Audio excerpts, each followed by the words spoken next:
Kejadian ini terjadi di Korea Selatan, tepatnya di sebuah stasiun kereta.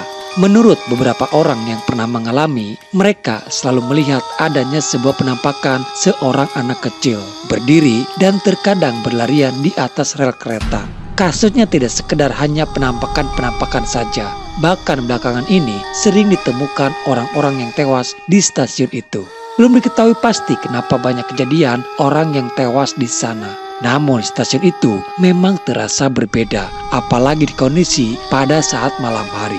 Dan inilah dia film horor Korea yang berjudul The Ghost Station, rilisan tahun 2023. Tragedi terjadi kembali pada saat malam hari di stasiun kereta yang sangat sepi. Seorang pria yang sedang menunggu kedatangan kereta. Dia dikejutkan karena melihat ada seorang penumpang wanita lainnya yang bertingkah aneh. Tak lama kemudian, wanita itu membentur-benturkan kepalanya. Rasa takut bercampur dengan rasa kebingungan apa yang harus dia lakukan. Si pria hanya memfotonya, lalu memposting ke sosial media. Tanggapan dari teman-teman di sosmed mengatakan kalau wanita itu adalah penampakan sesosok hantu. Namun saat dia kembali melihat ke arah si wanita, ternyata memang wanita itu sudah menghilang. Dia mulai kebingungan sekaligus merasa aneh. Bagaimana mungkin wanita itu bisa menghilang dengan cepat? Tak lama setelah itu, pintu penutup kereta itu terbuka sendiri. Lalu terdengar ada suara-suara jeritan seorang anak kecil. Penasaran tapi mulai timbul ada rasa takut. Dia lalu mencoba melihat ke arah rel yang ada di bawah. Dengan posisi kepalanya yang keluar terlebih dahulu. Dan tiba-tiba pintu itu tertutup kembali bersama dengan kepala si pria terjepit di sana.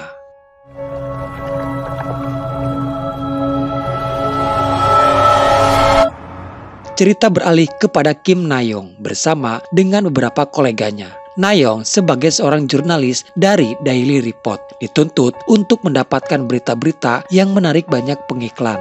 Namun setelah dia sudah bersusah payah mendapatkan konten berita, malah berita tersebut menjadi masalah. Karena wanita yang diliput oleh Na-young adalah wanita yang sedang mabuk. Dan dia juga tidak ingin kalau foto-fotonya dipublish. Orang yang bersangkutan pun akhirnya menuntut perusahaan Daily Report dan harus membayar denda sebesar 50 juta. Akibat dari kesalahannya itu, Na-young kini semakin ditekan oleh atasannya. Dia dituntut dalam waktu dekat harus bisa memberikan konten berita yang viral dan juga menarik banyak pengiklan. Na-young mempunyai beberapa teman, yaitu Woo-won dan kita sebut saja dia Lee Min. Mereka berdua bekerja di stasiun kereta Oksu. Sedikit curhat pada malam itu kepada Woo-won tentang permasalahan dia di tempat kerjanya. Na-young bingung harus mendapatkan berita apa yang sekiranya mendapatkan view tinggi. Saat itu, Lee Min langsung teringat kepada tragedi orang tewas di stasiun Oksu. Kejadiannya persis setelah Na-young mewawancarai wanita itu yang ada di stasiun. Dan kalau mendengar cerita dari orang lain, ada sejarah kelam di bawah stasiun Oksu yang sampai saat ini belum terungkap. Awalnya Na-young tidak berminat untuk mengambil materi berita misterius seperti itu. Karena pimpinan dari perusahaan tempat Na-young bekerja tidak suka dengan berita-berita tersebut. Namun saat itu Woo-won bercerita kalau dia ada pada saat tragedi kecelakaan itu. Dia melihat di CCTV ada seorang pria yang berjalan sendirian di atas rel kereta. Maksud hati ingin menolong pria tersebut. Namun di sebelah pria itu, Woo-won melihat ada seorang anak kecil. Setelah tragedi tewasnya pria yang tertabrak kereta, di sini bukan hanya Woo-won saja yang melihat adanya sesosok anak kecil itu di bawah rel kereta. Ada seorang tukang evakuasi mayat yang melihat adanya anak kecil itu. Na-young yang mendengar cerita dari Woo-won, apalagi kejadian itu terekam di kamera CCTV. Kini dia malah tertarik untuk mengungkap anak misterius tersebut. Dan dia langsung datang ke kediaman tukang evakuasi mayat itu untuk mengkonfirmasi apakah betul dia melihat adanya penampakan anak kecil di stasiun kereta. Saat itu kebetulan Na-young berpapasan dengan seorang wanita yang baru saja keluar setelah menemui tukang evakuasi mayat. Kita sebut saja dia Dae-jong. Profesi Dae-jong sebagai tukang mayat sudah lama ia lakukan. Bahkan setiap ada korban yang tewas di stasiun Oksu, Dae-jong adalah orang pertama yang pasti ditugaskan. Memang benar pada waktu evakuasi mayat yang tertabrak kereta, Daejong melihat adanya seorang anak kecil bersembunyi di bawah tangga. Sebenarnya Daejong sudah tidak kaget lagi soal adanya penampakan-penampakan. Dia hanya menanyakan namanya saja. Lalu anak kecil itu hanya memberikan sebuah lembaran tulisan nomor dan terlihat nomor 1211. Daejong mengira mungkin itulah namanya. Nama yang hanya terdiri dari nomor-nomor saja. Daejong sempat menyebutkan angka yang tertulis di sana. Dan setelah itu, anak itu pun langsung menghilang. Setelah memastikan benar adanya soal penampakan dari anak kecil yang berada di stasiun Oksu, Nayong meminta bantuan kepada Woo-won untuk mendapatkan rekaman CCTV-nya. Nayong nekat yang akan mengambil materi berita dari kejadian misterius itu. Dia yakin kalau berita ini akan menjadi viral dan banyak ditonton oleh orang. Terlebih dia juga ada bukti video CCTV detik-detik sebelum tragedi kecelakaan. Dalam tidurnya, Woo-won selalu dimimpikan kembali kepada kejadian pada saat itu. Bayang-bayang itu membuat dia menjadi stres. Bahkan kini dia pun selalu parno oleh keadaan di sekitarnya. Di kamar mandi, Lee Min malah mengajak Woo-won bercanda dengan menakutinya.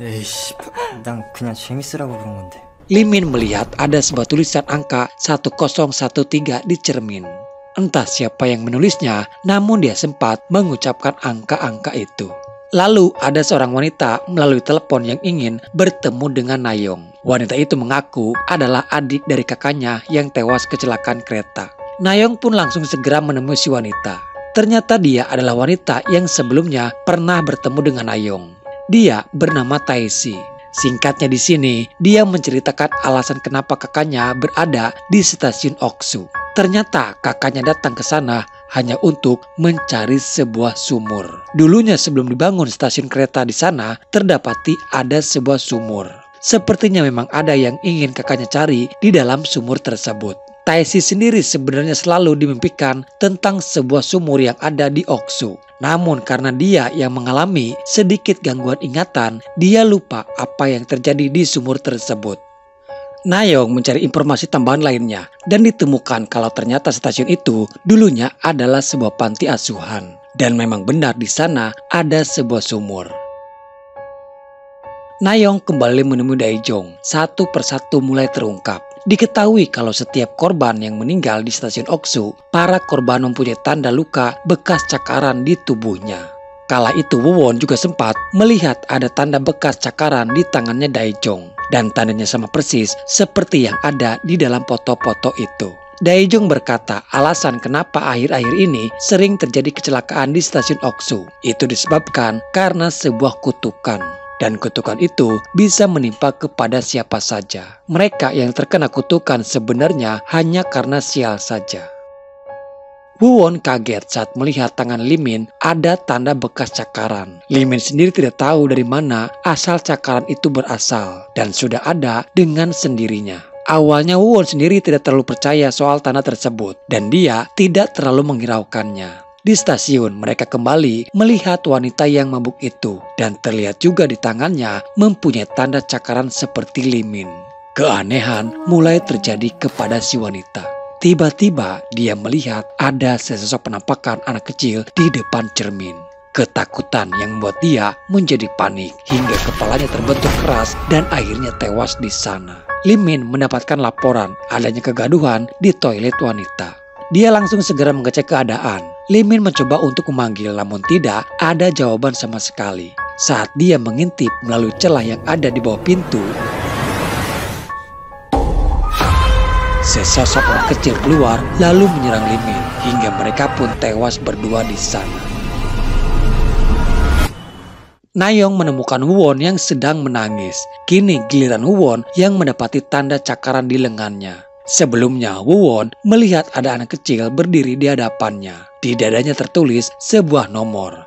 Sialnya dia seperti terhipnotis dan tak sengaja malah membaca nomor-nomor tersebut. Lalu tak lama setelah itu tanda cakaran muncul dengan sendirinya. Woo-won pun kini mulai ketakutan. Dia percaya dan takut kalau nasibnya akan sama seperti yang lainnya. Nayong bersama Woo-won datang kembali ke kediaman Tae-si. Setelah ia membuka barang bekas peninggalan ayahnya, Tae-si mulai ingat beberapa kejadian. Kalau angka itu sebenarnya adalah tanggal saat anak-anak dibawa ke panti asuhan Oksu. Nayong lalu minta kepada Tae-si untuk melihat barang-barang peninggalan kakaknya. Ada sebuah handphone, dan di handphone itu ada rekaman video saat kakaknya berada di stasiun kereta Oksu. Disinilah kakaknya menemukan bekas sumurnya. Di sana kakaknya juga menemukan banyak tulang belulang manusia. Tidak membuang waktu, Nayong dan Woo-won langsung menuju ke tempat sumur itu berada.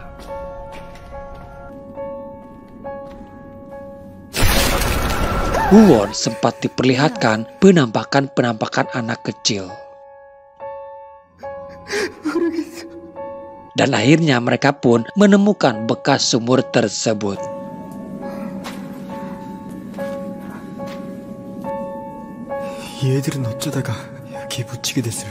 Saat Nayong menggali tanah untuk mencari tulang belulang yang terkubur, tiba-tiba mereka dikejutkan ada tangan anak kecil. Anak-anak itu keluar dari dalam tanah dan menampakkan diri di hadapan mereka.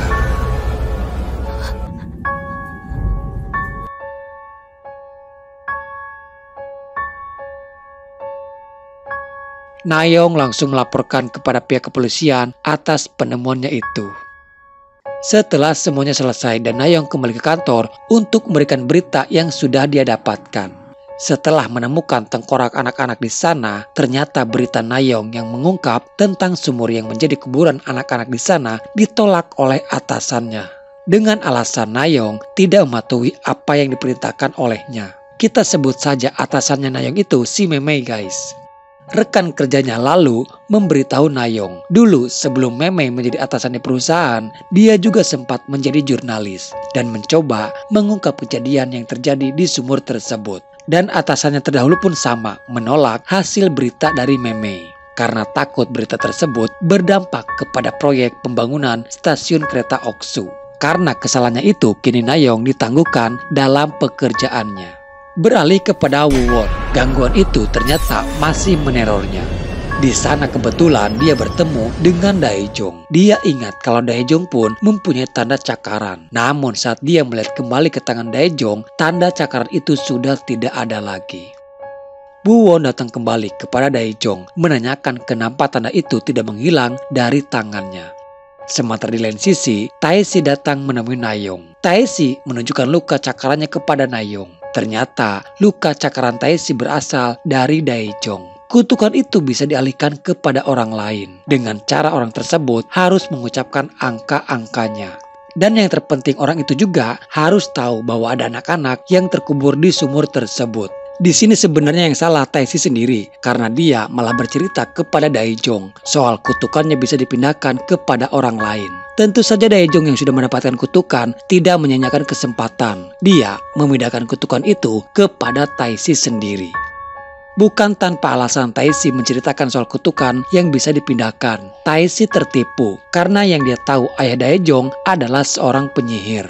Tae-si hanya meminta bantuan darinya agar kematian teman-temannya yang terkubur di sumur itu bisa mati dengan tenang. Tapi ternyata Tae-si salah. Kematian mereka menyimpan dendam yang amat teramat dalam. Mereka tidak akan berhenti menebar kutukan itu sampai mereka semuanya terpuaskan. Kini ingatan Tae-si sudah pulih kembali. Dia mengingat semua apa yang terjadi kepadanya terdahulu. Tae-si adalah bagian dari anak-anak itu yang ada di dalam sumur. Dari sekian banyak anak-anak yang ada di sana, hanya Tae-si dan kakaknya yang dipanggil untuk keluar dari dalam sumur. Bahkan nama Tae-si dulu hanya disebutkan dengan sebutan angka-angka.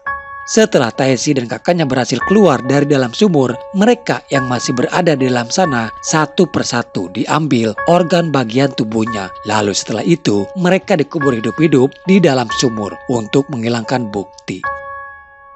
누구한테 그 저주를 넘길 거니? Di pagi harinya, Nayong mendapat telepon dari nomor yang tidak diketahui. Ternyata itu adalah Woo-won. Nayong sangat khawatir dengan keadaan Woo-won. Woo-won mengaku kalau handphonenya hilang. Dia menghubungi Nayong dengan memakai nomor baru. Woo-won meminta Nayong untuk menyimpan nomor telepon barunya itu. Tidak merasa curiga sama sekali, Nayong malah mengulang 4 angka terakhir dari nomor yang Wawon sebutkan. Dan di akhir percakapan, akhirnya Nayong tersadar kalau itu hanyalah sebuah jebakan. Buwon tega memindahkan kutukan itu kepada Nayong. 저주를 옮기겠다는 강한 의지가 필요해.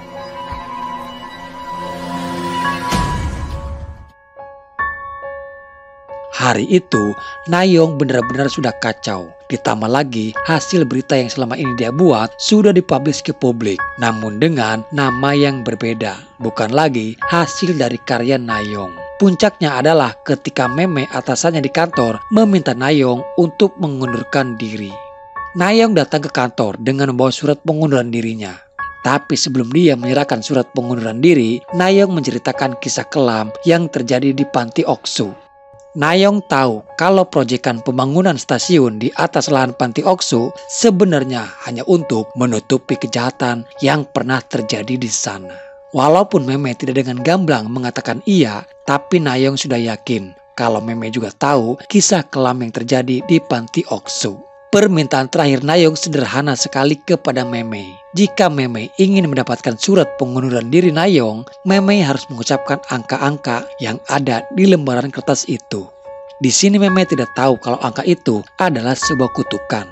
Anggapan dia, Nayong hanya sedang membuat lelucon.